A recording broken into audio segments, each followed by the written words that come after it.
whoever you are, for helping us put the various aspects of this conference together. It turned out well. I think it was successful and was somewhat large, and there was a lot of moving parts on this one, which, you know, Sean really oversees. So let's give Sean a big hand.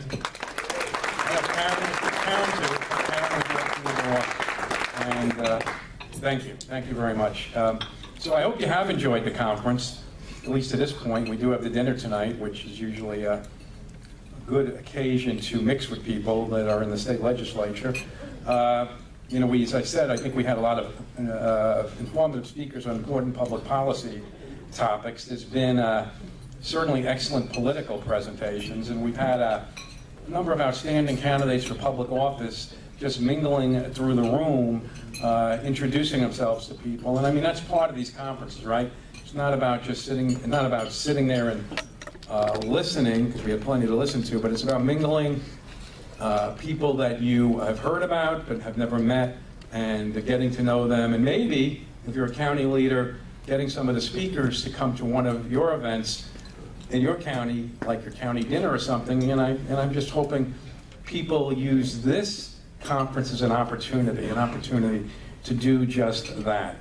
So we brought our views on the state budget to the media's attention with a successful press conference. Well, we'll know if it was successful tomorrow, I guess, or later.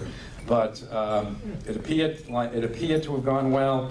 And now we're going to hear from Mike Pregent, who's a highly respected senior fellow of the Hudson Institute on Middle East Terrorism. You know, I spoke earlier about action speaking louder than words. Mike Pregent is a former intelligence officer with 28 years experience. He testifies before Congress to designate terrorists. Now listen to this. Once designated, he testifies and argues to have them targeted. So far, he's 3 for 5 with 2 pending. Now, just got to let that set in, what I just said, okay? He spent considerable time working to malign Iranian influence in Iraq as an advisor to Iraq's security agency, as well as being embedded in the Prime Minister's Office of Commander-in-Chief. Pregent served in Desert Shield and Desert Storm as a liaison officer in Egypt during the 2001 Intifada, as a counterintelligence officer in Central Command, and as a company commander in Afghanistan in 2002. 2005, 2006, he was embedded advisor in Mosul. He has worked as a civilian for the Defense Intelligence Agency and as a violent extremism and foreign fighter analyst at Central Command. A regular on BBC, CNN, Fox, and Al Jazeera. They must really love you in Al Jazeera. Mike has numerous publications on ISIS, Syria, and Iraq. His writings have appeared in a wide range of publications, including the Wall Street Journal, Foreign Affairs, Foreign Policy Magazine, Business Insider, and the Daily Beast. I said this to some people yesterday. I said, I think he's right out of a Tom Clancy novel, except he's quite real. So I give you Mike Pregent.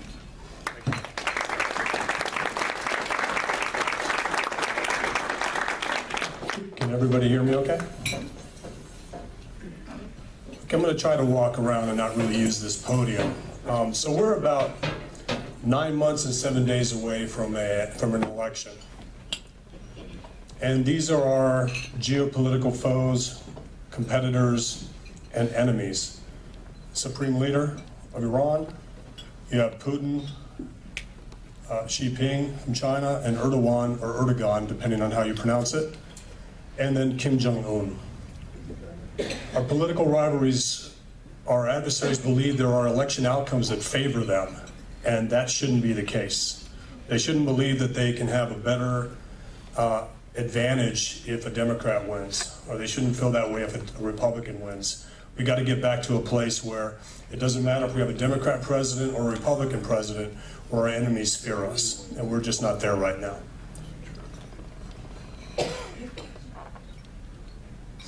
This is the Middle East right now, 9 months from an election.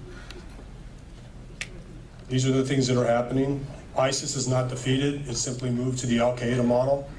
What that means is they're still able to conduct terrorist attacks, recruit, assassinate, and they're waiting for opportunities. And they see a lot of opportunities. One of the things we continually do with the White House is urge it to stay in Syria and Iraq because ISIS hasn't been defeated. The last thing the president wants is to run for re-election when ISIS is back on the rise in Syria and Iraq, and especially when you contrast that to what the president said about President Obama leaving Iraq too soon and giving rise to ISIS. So we constantly make that argument. The Iran deal, we've walked away from the Iran deal, and now Europe is starting to sanction or threatening to sanction Iran for Iran violating the Iran deal as well. And of course, we got protests, we have the Yemen war, and we have all these events, protests, ISIS, Qasem Soleimani in Iraq, and I'll talk about all those things. We have necessary allies versus determined enemies. Everybody know what whataboutism is? So if I talk about Iran, the first thing somebody says is, what about Saudi Arabia? And I say, well, what about Jennifer Aniston? You know, they're unrelated. Who cares? Let's talk about Iran. So Saudi Arabia is a necessary ally. They're the guardians of Mecca and Medina. And as a former intelligence officer, and there's a lot of law enforcement people here and veterans, I think you know that we can't do a good job at fighting terrorism if we don't have Arabs, Sunni Muslims help us, basically. We need our Muslim allies to help us defeat groups like Al-Qaeda and ISIS. So they're necessary allies. The dedicated enemy is the Islamic Republic of Iran. Not the Iranian people, but the Islamic Republic of Iran. So as you can see, there's a lot going on in the Middle East, right? So this is the Middle East right now, 9 months from an election. A lot of issues. Russia and China and Turkey filling the gap in northern Africa. They're now in Libya to try to split resources. We have allies that are betrayed. The president was criticized for saying he was going to leave Syria and abandon our Kurdish allies. Everybody remember that? And then the capture, or actually the kill of Baghdadi kind of erased that. So that was a good event. But all of this is happening right now, and our adversaries are taking advantage of these issues, these foreign policy issues, these national security issues. They're a little bit better at it than we are. Forever wars, Afghanistan and Iraq. We've been in Afghanistan now for 19 years, Iraq for 17 years. And unfortunately, based on a lack of a consistent policy based on election turnover, so when a Democrat goes in office and a Republican goes in office, I'm afraid that 10-year-old Americans will be fighting in both Iraq and Afghanistan 10 years from now, because we just don't get these things right. All right, I'm going to do a quick study on the death of an American, the attack on the U.S. Embassy, and the killing of Qasem Soleimani. This great American here, his name is Narwez Hamid. No one knows his name. I want you guys to know his name. I want everybody in here to know his name, because, was that like a move to get away from the speaker? Roger, all right, kill, good. All right, so everybody should know his name, Narwez Hamid. He's an American Iraqi. He was a translator. He was our interface between our U.S. special operators and Iraqi special operators that are going out to kill ISIS. December 27th, Qasem Soleimani ordered a rocket attack on the base that he was at. He was killed. That was the red line that we sent to the Iranians. If you kill an American, we will respond. Narwez Hamid died December 27th, and it changed everything.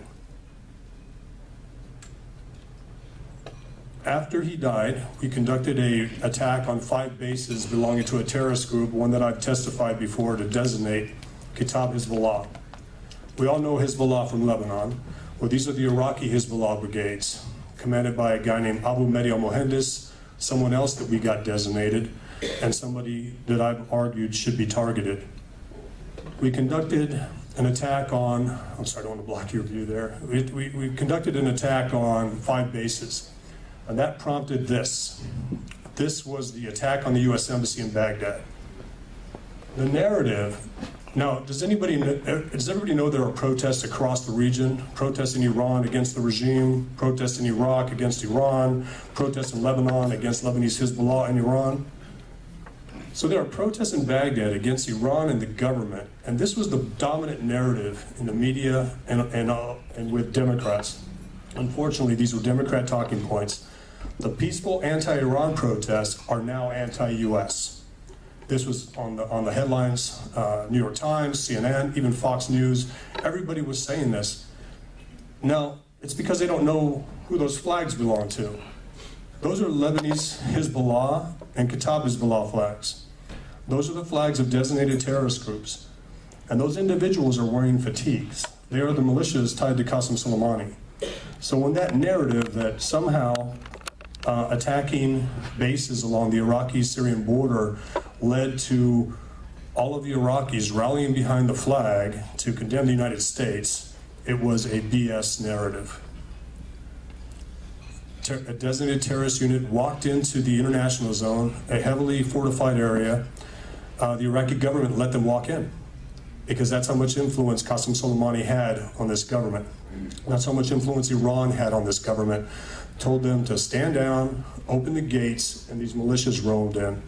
And they rolled in to conduct a rehearsal.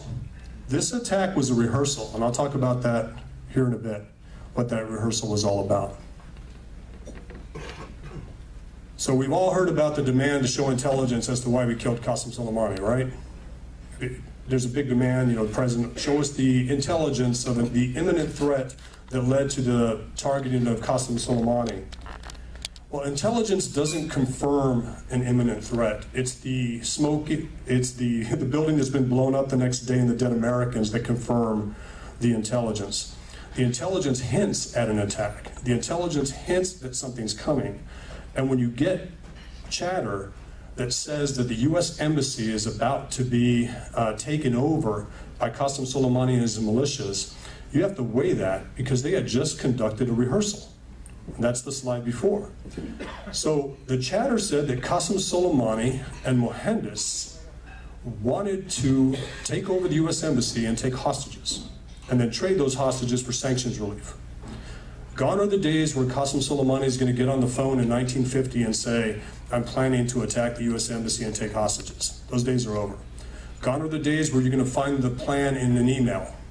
The way these things are planned now are called rolling meetings. It's basically 4 or 5 individuals go to a restaurant, meet, and then walk outside, walk around the block, and talk about the plan. That's how these things happen. So the chatter was Qasem Soleimani was going to put Abu Mahdi al-Mohandes, install him as prime minister, that's a coup, and then take the U.S. Embassy. Just like 1979 in Iran. Because they view Iraq as an Iranian province. They don't view it as a sovereign country. So why were the Democrats and the media demanding intelligence on why the president went after Qasem Soleimani?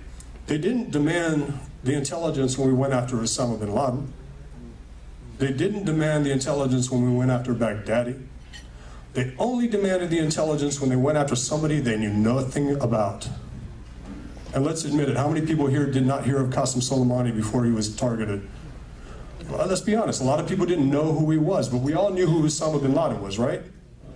We all knew who Baghdadi was, right? For 30 years, Qasem Soleimani's been killing Americans. From Lebanon to Iraq to Syria, to South and Central America.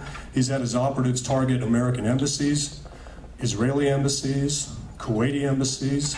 He's killed Arabs, he's killed Jews, he's killed Christians, he's killed Americans, he's maimed a lot of Americans. So Qasem Soleimani was known to us in the intelligence community. He was known to us inside of the national security apparatus. He was designated a terrorist. His organization, the Islamic Revolutionary Guard Corps, was designated a foreign terrorist organization. What does that mean? It means DOD has equities. It means DOD can target these guys. Qasem Soleimani died 4 days, 4 days after Narwaz Hamid was killed. It's the first time that Iran has witnessed a red line that has actually been honored. First time. There was an operation called Praying Mantis. Have you ever heard of that operation? Ronald Reagan sent a message to the Iranians by destroying half of their navy, and it put them back on their heels. They stopped everything they were doing in the Strait of Hormuz. They stopped all of their mining operations against freighters and tankers. And it sent a message. Killing Qasem Soleimani, I don't know if you know who he is, but it sends such a message. That man was worth Iran's navy, was worth Iran's nuclear facilities, was the most valuable asset the Islamic Republic had. He was the face of the revolution. He was the closest advisor to the supreme leader. President Trump took him out after that chatter.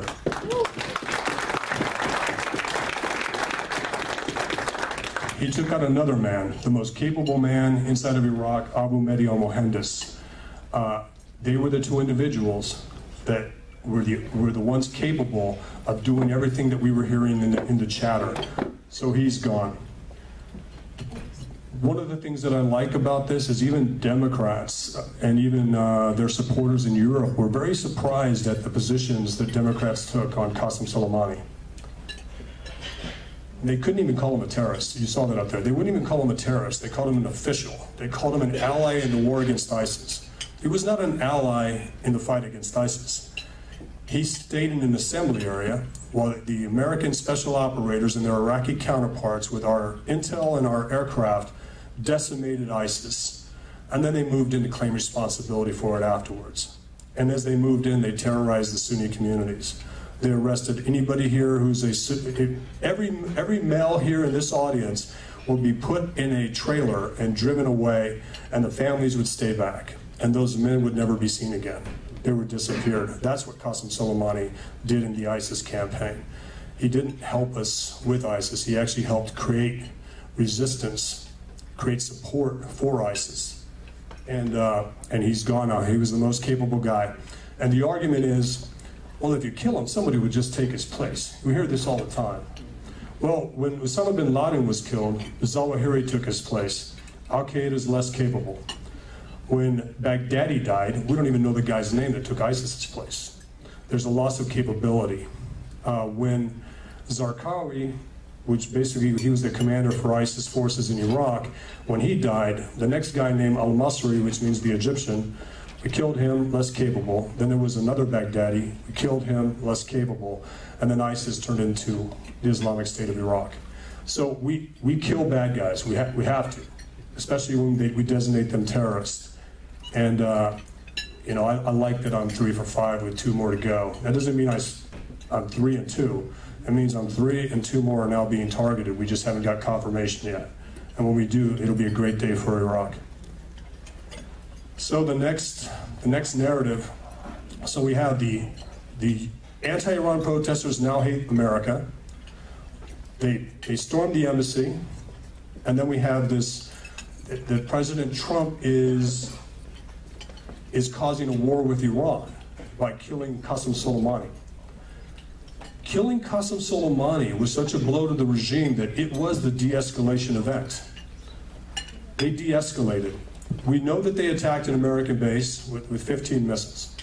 They used precision-guided missiles to miss the American side of these big bases. They needed a face-saving gesture, an off-ramp. So they launched the missiles at a big base and hit the Iraqi side. The Iraqi government didn't condemn Iran for doing that.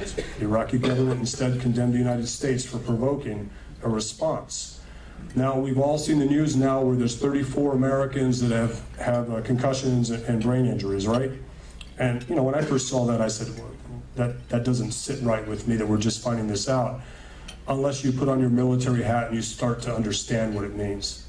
We triage victims of terrorism. We triage victims of military strikes. Had an American been killed that night, we would have hit targets in Iran. Had an American lost a limb that night, we would have hit targets in Iran. Had any American been under the threat of losing their life due to blood loss or trauma, we would have responded by hitting Iran. These were concussions. I'm not downplaying that. I'm just saying you don't go to war for that. And anybody here who's ever been in the military, you know about the Purple Heart.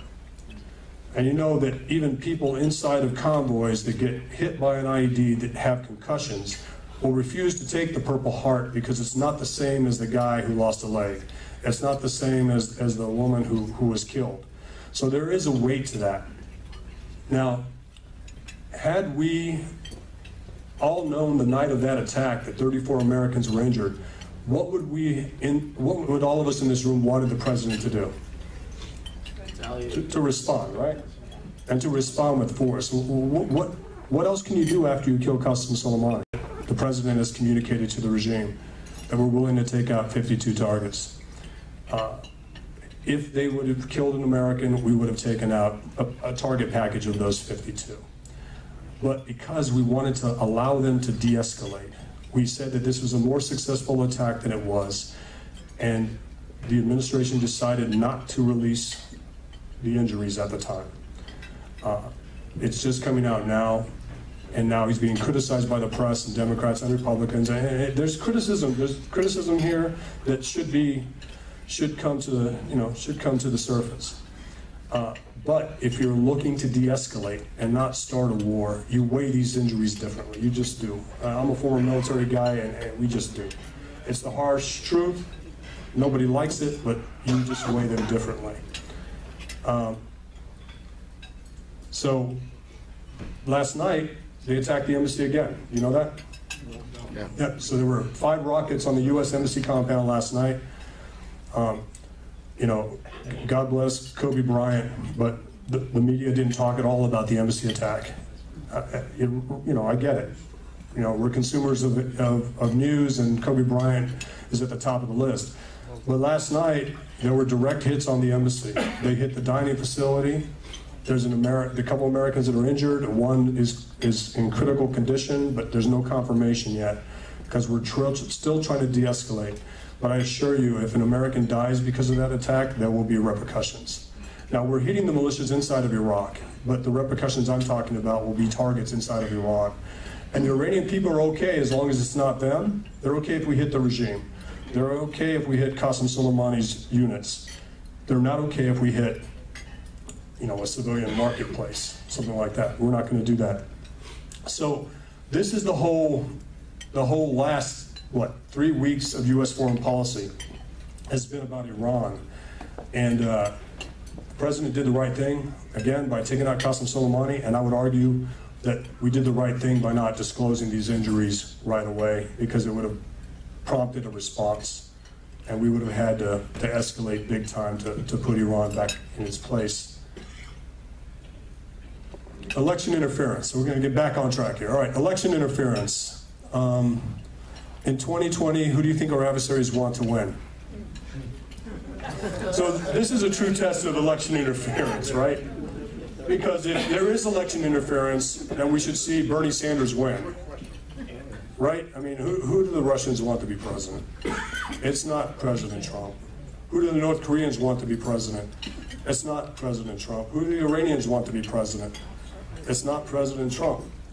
Erdogan and Xi Jinping, they don't want the president either. So just going back to Russian interference, I know we had some pollsters here yesterday, and I wanted to ask this question. Because when President Trump secured the nomination in 2016, in the spring of 2016, Hillary Clinton was still 4 points ahead. If you look at the polling all the way to Election Day, she was 4 points ahead the whole time, despite Russian interference. And I always ask this question: what was more effective, Russian interference or the Drudge Report? I mean, the Drudge Report was. Russian interference or Morning Joe? Morning Joe was. It's Russian interference, and I hate to be political, but you can't help it nowadays. Russian interference only became important at 2:40 a.m. on 9 November, when they had to come up with a reason for Hillary losing to President Trump. Yeah. It's that simple. Now we're about to test whether or not election interference actually works. Because if Trump wins, they'll say it was election interference. If he loses, they won't say it.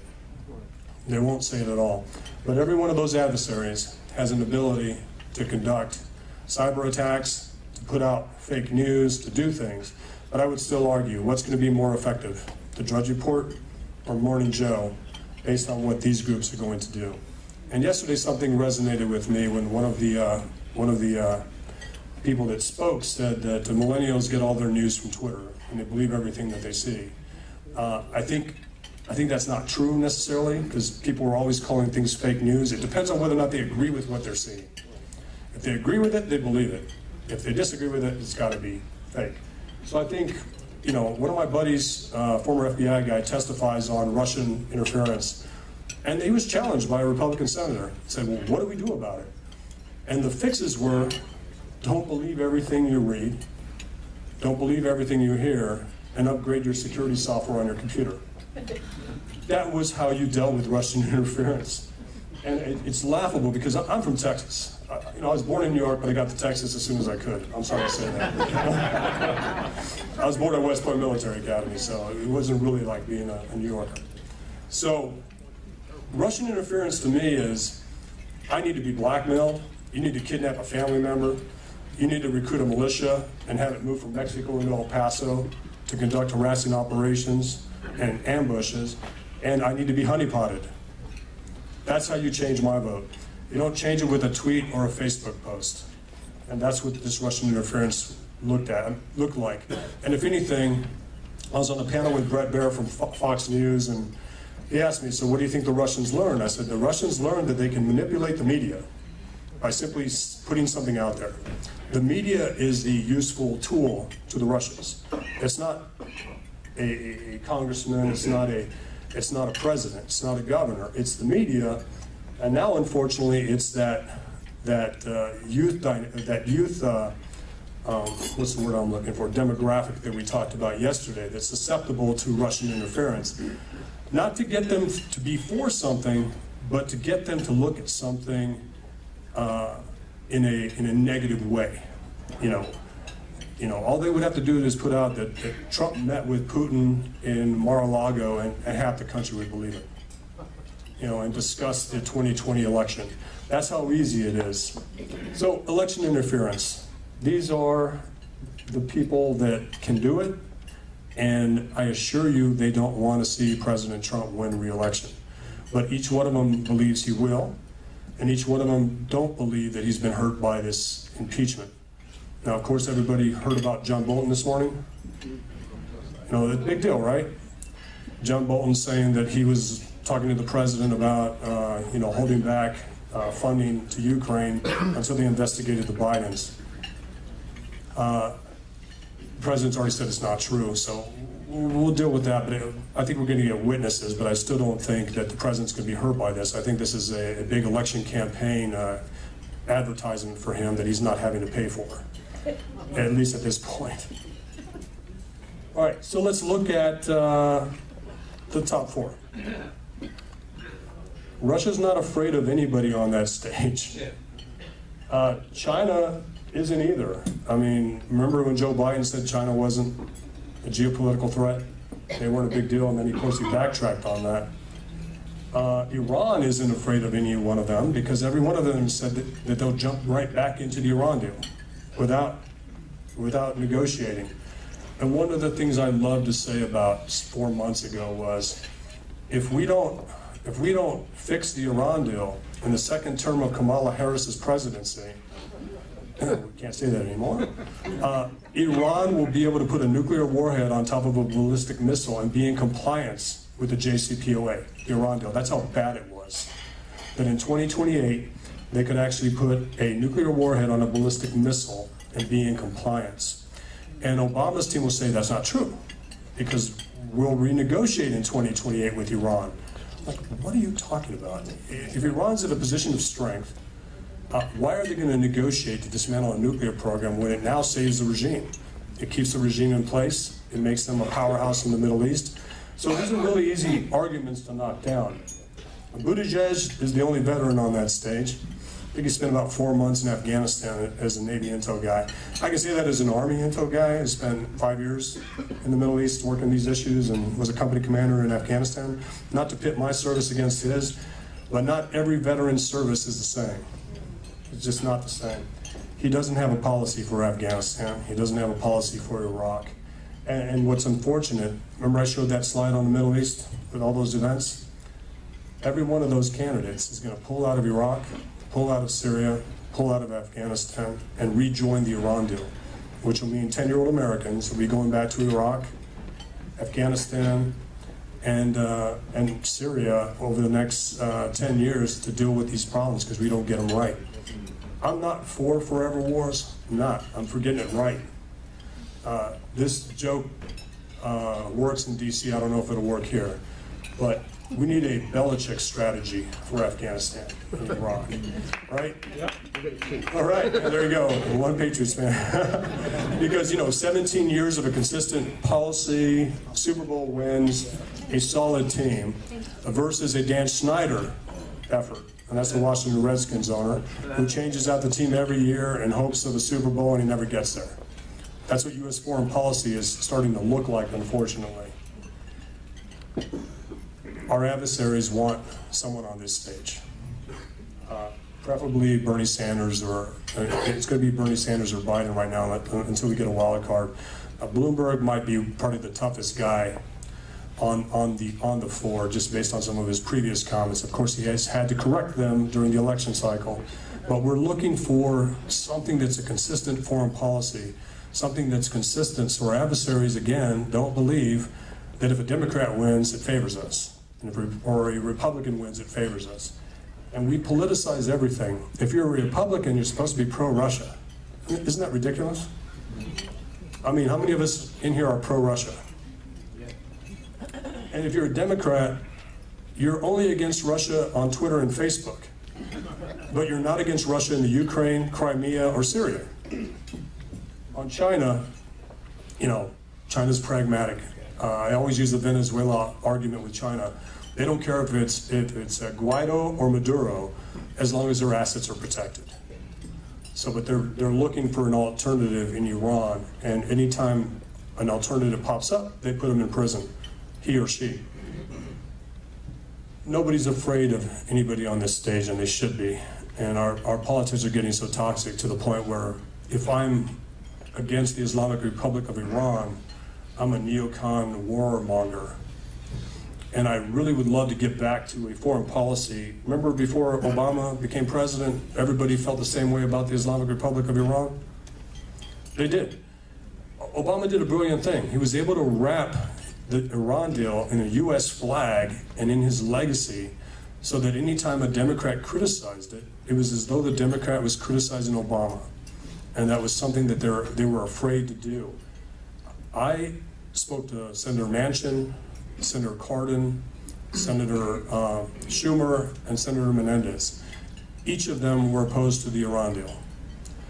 I want their Iran deal, the same one that they're telling the president he should have with North Korea, one that does not give sanctions relief before concrete steps to tear down a nuclear program, one that addresses ballistic missiles, one that addresses regional behavior, one that allows American inspectors to have 24/7 access to these sites before the U.S. provides sanctions relief. That's what Chuck Schumer wants, that's what Menendez wants, that's what Cardin and Manchin want. That's what I want an Iran deal to look like and a nuclear deal to look like, because that's what they told the president, that's what he had to have with North Korea, because the Iran deal had none of that. And that's why we're in this situation. The Iran deal basically gave Qasem Soleimani full access across the Middle East, $150 billion to do more ballistic missile tests, to increase, actually they tripled the IRGC Quds Force budget. That's the terrorist organization that's responsible for all this activity. So the world is going to look like a very ugly place in 2021 if the president doesn't win. Now, I'm a foreign policy guy. I was on the Rubio team before the president won. And Rubio had a very strong policy on Iran, and somehow the president has a very strong one too. And I think it's great. Pompeo's 12 steps, have you heard of Pompeo's 12 steps on Iran? There's 12 steps, and we know the president's a transactional president. So people say, well, he's going to cave on 6 of those, or he's going to cave on 9 of those. The beauty of those 12 points is that any Chinese menu combination collapses the regime. If you adhere to 2 of those points, the regime collapses.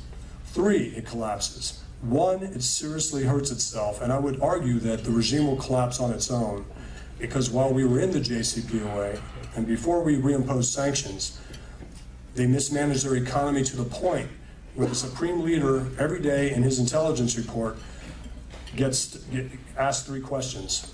What does Elizabeth Warren think of us? What does Bernie Sanders think of us? And what's the price of an egg? The price of an egg in Iran, if you make $6,000 a year, They're paying $6 an egg. That's the equivalent. That's how bad this economy is in Iran. And that was while we were in the Iran deal. Now that we're out, the Iranian people are not blaming us for what happened. They're blaming the regime. So the maximum pressure campaign is working.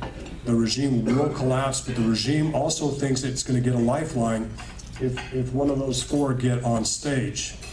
And this takes me to the last slide. You know, we need to get to place. It's what I'm trying to beat home when I talk to my Democrat colleagues in D.C. You know, we need to get to a place where our enemies don't think there's an election outcome that favors them. I mean, that's the biggest thing. And in the meantime, they don't want President Trump to win again. And I'll leave it there. I can take questions if you like, or whatever you guys want to do.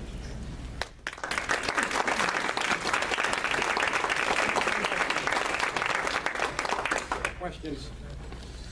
Go ahead. I was curious to know, with the taking out of Soleimani, do you, and the subsequent, by coincidence, downing of the airliner and the protests, which appeared to be against the Iranian regime, which wasn't told by the media, do you think that that possibly could be first step towards regime, like a revolution, positive revolution in Iran? So to answer the question, the Soleimani strike and then the subsequent downing of the airline, when they did the revenge attack. You remember the airline coming from Canada to Ukraine and then into Iran had Iranian citizens from Canada, dual citizens, and from the Ukraine. And this was the first time that regime supporters started protesting against the regime. Several have broken up, but the hardcore ones, because for about 4 days, the regime said they had nothing to do with bringing down the airliner. And then 4 days later, they had to admit to it. And even staunch supporters of the regime that didn't believe they were being lied to realized they were being lied to. And then started to wonder what else are we being lied to about. So it is a big event. Qasem Soleimani, the narrative was, did everybody see the funeral processions through Iran? 7 million people attended it. And I was asked, I debated a pro-regime guy on a program in DC. He said, see, Mike, look at all the Iranians that loved Qasem Soleimani and see how they're now anti-US and pro-regime. And I said, actually, that's part of your culture.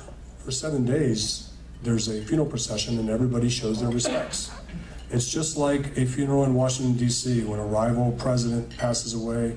Both parties show up, everybody gets along for about 24 hours, then they go back to their positions afterwards. In Iran, that's a 7-day process. So the regime protests picked up. They're starting over again. This is a resilient resistance across the land bridge that Qasem Soleimani built. They call it the Shia Crescent. He built a land bridge and the protesters occupied it. They've occupied it from Tehran to Baghdad to Beirut, not Damascus yet, but to Beirut. And it's a big deal. But that airliner, that was a reveal for regime supporters that they were being lied to. Any other questions? Yes, sir. You mentioned Erdogan as one of our rivals, and you never touched upon him during the presentation. So, real quick, Erdogan is supposed to be a NATO ally. He's not acting like a NATO ally. You know, I criticized the president when he said we're going to move out of Syria and we were abandoning a Kurdish ally. I did that as a veteran, as somebody who was an advisor to the Peshmerga, the Kurdish Peshmerga in Iraq. And I basically said this, when the president said that Erdogan was going to go into northern Syria to kill terrorists, who did he think he was talking about? He didn't help us in the ISIS campaign. He didn't help us against the Al-Qaeda affiliate Jabhat al-Nusra. He was talking about our Kurdish ally. That's who he was going in to kill. So you saw a quick scramble around the administration a couple days later saying we're not going to leave Syria, we're going to protect the oil, we're going to do things like that. That was in a response to Erdogan is going after an ally, and the president actually thought he was going to go after ISIS and Al-Qaeda. So the good thing about the president is once facts get in the way, he changes positions. The first tweet is never meant for us.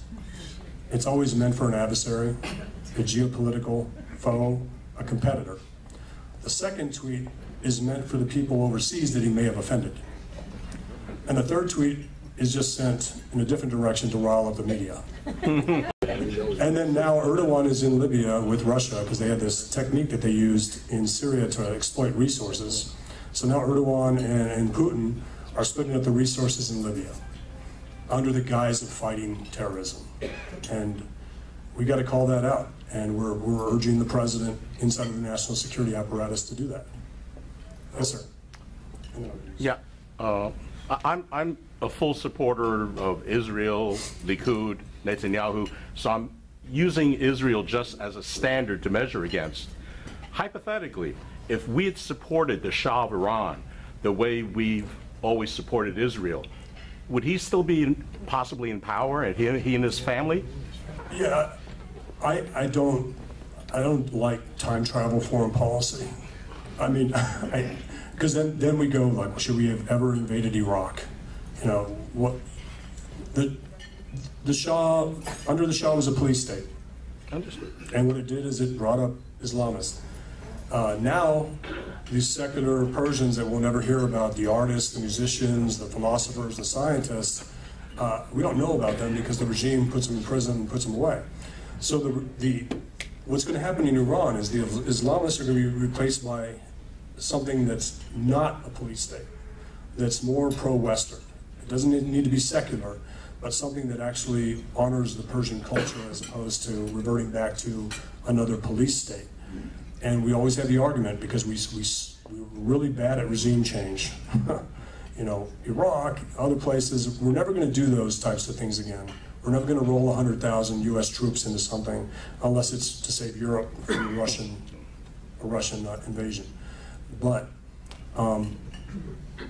the regime will collapse on its own. We shouldn't assist it. And I think one of the biggest lessons that Israel has taught us is over the last year, we've met with numerous Israeli intel officers and members of Netanyahu's office that have said, why don't you guys kill Qasem Soleimani? You guys should kill him. We've tried to kill him. If you punch Iran in the nose, they're going to back down.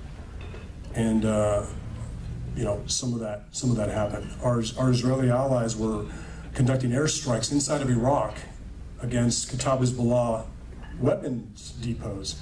And the Iraqis knew the Israelis were conducting airstrikes in Iraq and didn't protest against the Israelis because they didn't view it as an attack on their sovereignty. They viewed it as an attack on Iran. So there's a lot of good things going on that we need to exploit and take advantage of. That those 4 individuals that I showed won't do it, or a wild card won't do it. And the president needs some urging to do it as well. I'm not going to say everything that the president's done is perfect, but I like what he's done on Iran. I like what he's done on ISIS. I like the fact that he provided lethal aid to the Ukrainians to stop the Russians from being able to basically roll them over. So there's a lot of good things going on. I hope that kind of answers your question. Now the Shah's son is now a pro-Western secular guy. So we've talked to him a lot. Can I just repose the question? Do we have Jimmy Carter to blame for Iran? No, I mean I just can't go back yet. The answer is yes, but I have to explain it for 20 minutes. But that's yes, fine. Yes, sir. Such a little bit, if the regime falls, Right. what happens next, and does it get better or worse? Right. So that's one of our constraining events, right? That, you know, what happens next? Like, don't kill Qasem Soleimani because somebody else will take his place. Don't do regime change in Iran because it'll be Syria. It'll be Libya. It'll be Iraq. Iran's different. Iran's different. What the regime has done with its minority communities is it's kept the education programs out of there. It doesn't let them go to universities. So the Arab population of Iran isn't educated. The Azerbaijani population of Iran isn't educated, and the Kurdish population of Iran isn't educated. They're all anti-regime, and they're all pro-U.S. The Persians that are educated are anti-regime, and then there's a portion that aren't educated that are pro-regime. So one of the things that I'll say that gives me hope, and I'm not a hope is a method guy, is the fact that 600 IRGC officers were arrested for subversion. for trying to overthrow the regime. Not to overthrow it to make it more Islamist or more militant, but to overthrow it because it's not working for their people. Remember, every officer in that country has a family. Every officer in that country is paying $6 an egg on a $6,000 a year salary, if that. And again, we don't do difficult well, and we do easy wrong. So we have to get this right by getting the technocrats and the smart people that stay in government to make the right decisions, because the decision makers are cautious. They're not listening to the Cassandras, and they're hoping the cheerleaders are right. Cassandras, you know, we warn of something and nobody listens to us, and then we wonder, is it because I didn't wear a tie? I mean, why aren't they listening to us? All right, any question here, sir? My question was about the protest to get the troops pulled out of Iraq and how that'll affect the situation. Okay, so another narrative is the Iraqis voted to kick us out of Iraq. 30% of the Iraqi population voted, and out of that 30%, 10% voted for a political party tied to Qasem Soleimani, tied to Tehran. That political party, called the Bana'a Party, which means the building party, voted to exit the U.S. By intimidating all the Sunnis, they didn't show up. By intimidating the Kurds, they didn't show up. By intimidating nationalist Shia, they didn't show up. And Christians, they didn't show up. So the Iraqis did not vote to kick us out. Qasem Soleimani's party voted to kick us out. So we're staying under the guise of fighting ISIS. We're not invited in Syria, and we're there. And we're only working with Baghdad because we were trying to develop a partnership. The UN Security Council mandate to kill ISIS does not require permission to be in a country where ISIS is present.